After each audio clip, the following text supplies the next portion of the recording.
Hi everyone and welcome. I've been thinking a lot, actually I've been exploring a lot of my own beliefs lately. And it's been fascinating to really dive deep into really looking at some beliefs that I seem to still hold and look deeper and kind of look at where did this start and where does it, how did it grow, or where is it within my whole system, my body. It's kind of those beliefs that get triggered at times from an outside event, but you're not really aware of them on a regular everyday basis. You know what I mean? So when they get triggered, something gets triggered, then all of a sudden, boy, that belief shines. And when I meditate, I tend to really want to go within and find the beliefs within my body, because that's really where they reside. They're kind of quietly hidden in different areas in our body, and then when it gets triggered, we feel the pain. So we may feel the pain, I often do, in my solar plex, could be in the heart. It kind of depends on the what the belief is about. And my God, there's a zillion beliefs that we definitely can get into, right? So I had an interesting download from my guides the other day as I've been exploring and questioning beliefs. And I thought it was really interesting and it would be good to share with you guys. So what I heard from them was our beliefs are ingested much like food. So we ingest these beliefs and we ingest them from our our days when we're young, from our parents, from our culture, from our environment, from where we went to school, to everywhere we've ever been really or around. We start to ingest certain beliefs and we take on these beliefs as if they're our own. We begin to absolutely, truly believe in whatever it is that we have heard. So, my goodness, there's trillions of beliefs. For some people, some of us, it could be beliefs about another race. It could be beliefs about our own capability. It could be beliefs about being a woman versus being a man. It could be beliefs about the way that you must live, a certain lifestyle, in a certain size home. A lot of beliefs are around money. That's huge. One, do you have enough money? And two, are you doing the right things with your money? And three, how do you make more money? And it goes on and on and on. So just in that subject of money alone, there are a zillion beliefs, and that's a belief that gets triggered quite frequently for most of us, being given whatever it is that our belief is. If we're believing we're lacking money, we don't have enough money, then something outside of ourselves, someone's going to say something, something's going to happen that's going to trigger that worry, that concern, that belief of not having enough money. So I think you get the idea. We have these beliefs around so many things. And the truth is, because they've been with us for so long, we really don't even know sometimes they're there. But we certainly oftentimes don't question these beliefs. It's automatic. So when my guides were giving me this idea, kind of a way to look at beliefs, they were saying we ingest beliefs similar to like we ingest food, right? And we take them in. The difference, of course, and it's a big difference, is when we ingest food, we eliminate it very soon after ingesting it. And particularly if we ingest bad food, we have the body reacts and the body rejects that bad food. But with beliefs, if we have beliefs that are not serving us or not our own, or making us suffer, not really making us suffer, but we're suffering because of the belief, they get tucked into the different parts of our body. The body doesn't automatically eliminate or let go of these beliefs. So the opportunity comes every time we get triggered. And even though I know we all hate that feeling when we get triggered and the pain of whatever the belief is, let's use the idea of not enough money, we start to feel that pain and we don't like it. And we'd really like to get rid of that feeling, so we kind of will take and stuff that belief eventually back down where it was. Where we know that the best way to deal with this is to really feel it, let it be there, and release it. Let it go if it no longer serves us. I've come to the conclusion that there are no beliefs that serve us. Now, in the outer world, if you said this to somebody, they would say, in fact, I had this happen, saw this happen the other day. For instance, let's use money. And if you were to say, you know, I'm really letting go of the belief that I survive only because I can make enough money, or my husband can make enough money. That's how survival is. But in reality, that's not where our trust should be. Our trust needs to be within, and to know that the universe has our back and we're going to have enough money. But if we're looking in a particular way to have enough money, or we have a belief that the only way you have enough money is if you have a particular job, or you make a certain amount, or, you know, it goes on, then you're stuck. Because you're stuck with this idea that there's only one way you're going to be taken care of. But if you said this to a friend that's not on the same path, the same spiritual path, they would want to argue with you and say, what do you mean we all need money? We need money to survive. Of course you have to believe that you have to make money, or a certain way of making money, and then that begins to support that belief. But when we really get down to the bottom line, we just have a belief that there is a certain way that we should make money or have money, and that belief is not true. It's just something that we bought into.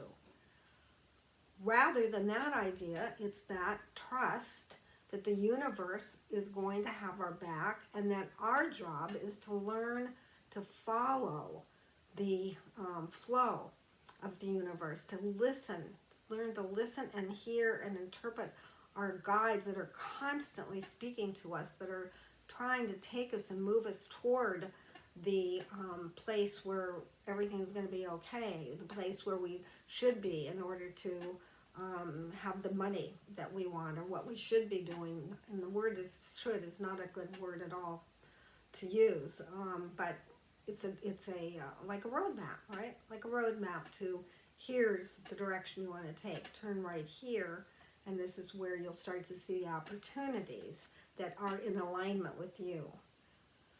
So that's kind of one idea, right? But when you start to really, if you can kind of get into a neutral place and start to look at the beliefs that are not the most scary beliefs, but definitely are beliefs, and you're aware of them, if you start to look at, when did you ingest that belief? Now, for a lot of us, it was when we were very young, or growing up, with our parents, with our environment, with our culture, that we ingested these beliefs, and whether they were true or not, whether they served us or not, wasn't really considered. We just took them in as our own. And then we start to live from that place. So this is why I say that actually, if you really dig deep, you'll notice that there are no beliefs that are serving us. First of all, they're judgments. A belief about good and a belief about bad. A belief about how you should do something, a belief how you shouldn't do something. A belief about other people, and a belief about how they should be. A belief about your neighbor and how your neighbor should be. Anything that is not in alignment with what you think this belief is about starts to go into judgment, and we start to buy in harder to this belief. And what it does is it causes us pain.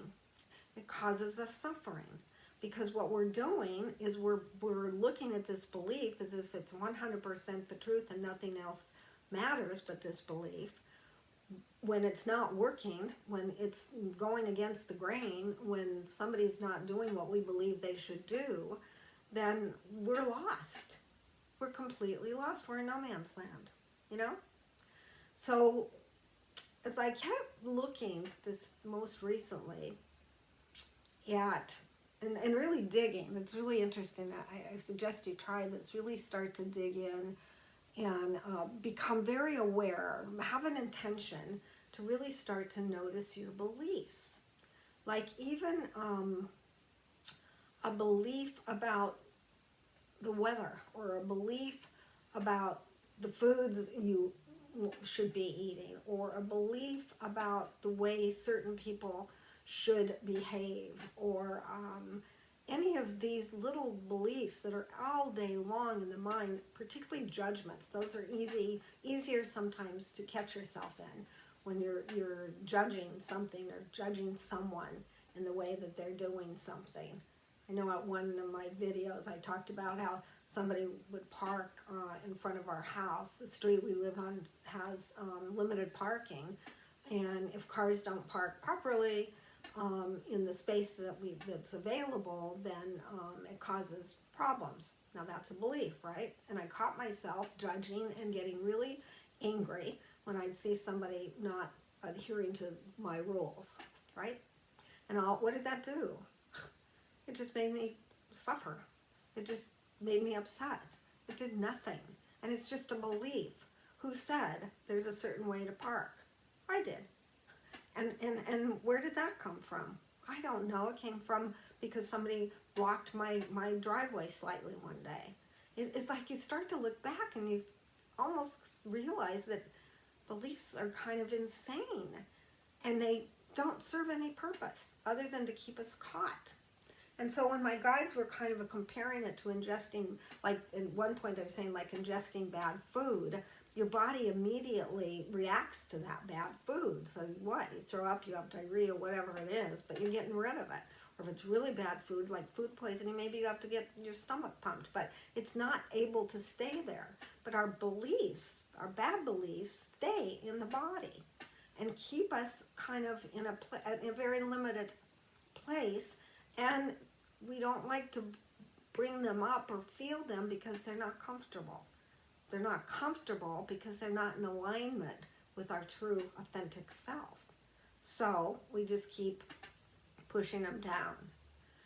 Now, when you start to look at these beliefs, I'm not going to tell you that it's easy or that it's fun, because it can be a lot of discomfort going on. There can be a lot of resistance to even wanting to let go of a particular belief. Some beliefs may be very much geared to our survival, very much ingrained in us. We feel like, oh my God, if I didn't believe in this, then who knows what could happen. I could end up on the street, I could go bankrupt, I could, whatever the situation is, I would be unsafe. So what we're trying to do, and this is the reason that I got into really starting to examine what beliefs were still inside of me, is shift our energy and shift our intention to where it belongs, which is the inner part of us, which is the trusting of our higher self, the trusting that life knows exactly what it's doing, and that these beliefs just get in the way. And even though they feel sometimes very, what do I want to call it? Like they're our safety line, maybe. Like like if I let go of this belief, something terrible could happen. We have to even dig deeper and start to examine that idea. If I let go of the belief, something bad could happen.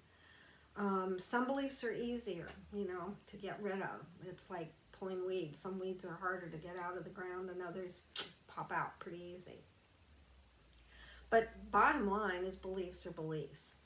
And for me, when my guides talked about ingesting food and ingesting beliefs and that the body reacts to the food, that gave me kind of a a roadmap or a way. Maybe it's like a way to really start to look at this from an entirely different lens, a different point of view, and loosen my grip on the beliefs. Because when you look at it, you know that we hold these emotions in our body. We know it because we feel it. We feel the pain in the solar plex, in the heart, in the gut, whatever, when we get uncomfortable. So if we started to look at, but look what the body's intelligence does. We eat bad food, the body makes us very aware that that's what we did, and the body reacts and makes sure this bad food gets out of us, right? When we're eating good food, or we're eating food that we're in alignment with, then we have also the body is working with us and eliminating the food in a proper way. But these beliefs, there's nobody to tell us exactly. The body is not reacting to eliminate. The body's reacting with pain, yes, fear, yes, sometimes judgment, yes, but it's also reacting because it doesn't feel good. These beliefs don't feel good. And so we all know the times we've eaten unknowingly, most often, foods that weren't good for us, but sometimes knowingly, because we just wanted that kind of food, and then we kind of suffer with it for the time being, right out after eating it until it gets eliminated. So we know what that feels like, right? And I thought it was an excellent way to get the same feeling of how do our beliefs feel? What do they feel like? So what I'm inviting you to do is to actually take some time. Particularly, it's a good time when you're meditating, but it's also a time just to make an intention to say to yourself, I want to become aware of the beliefs that I have that are stuck in my body somewhere, and I want to be able to really explore and examine, do they still serve me? Where did they come from? Why am I holding on to this belief? And do I want the freedom that could happen when I release this belief? Because it is huge, huge freedom to release beliefs. Now, you can't just do it, all the beliefs, like wipe the slate clean at the same time. It's not going to work that way. But it also can go rather quickly when you start to get into this mode of looking at your beliefs. Plus, the discovery is amazing. You will start to see, like I did, I'm sure, is how one belief led to another belief that led to another belief, and kind of got down to, why do I do a certain thing, right? I had a discussion with a friend the other day about the beliefs around friendships and the beliefs around how you don't honor yourself in order to supposedly save or be a good friend. So even though there's times that you're in a situation where you really want to be by yourself. In fact, this friend was telling me, so it was her birthday, and some friends of hers called and said, okay, we have to do something special for your birthday. But she actually really didn't want to be with people on that birthday. I mean, with friends. She wanted to just be with her husband, and they were going to go have a quiet drink. But because the friends kept insisting that we have to do your birthday, be with you on your birthday, she gave up on what she really wanted. And so the day ended up a disaster in her mind. And all because she believed that she had to do this to be a good friend. So that's a simple example, right? So I'm going to talk a lot more about beliefs and how these actually get in the way of us having the freedom that we want in our life. But I think this is a good start, a really good beginning, just to say to yourself, I wonder what the beliefs are that I'm carrying that no longer serve me, and how is my life being driven in a way that also no longer serves me because of certain beliefs. And asking yourself if you're willing to explore that. I mean, you have nothing to lose. If you want to keep the belief, hey, keep the belief. It's good, right? If you want to keep it, you keep it. I will tell you that once you really get into this idea and you really go deep and explore, you're going to discover you've had a whole bunch of beliefs that you don't need to have in your body any longer. And once you start to eliminate these, to get rid of these, to let them go, then you have a shift actually in your energy that's amazing. It takes a lot of energy to hold on to these beliefs. Can't imagine it until you finally start to let go. So again, I invite you to try this out. See what happens. Let me know in the comments below if you've given it a shot and you had some insights or thoughts around this. I'd love to hear from you. Also, if you do like the video, please click like. And if you've not yet subscribed, please subscribe to the video. And if you want to be alerted to when new videos come out, just click that little bell on the side and you'll be alerted. Okie doke. Hope this helped some of you. Hope it made sense. I'm always asking myself, did this make sense? Because, you know, during the time that I'll get these, what I call downloads from my guides, or I have it in my mind, it makes perfect sense. But then when you try to put it into words and get it out there, you often wonder if it does make sense or not. So hopefully it did. Thanks so much, you guys, for being here. Love you guys. And take care. And we'll see you next time.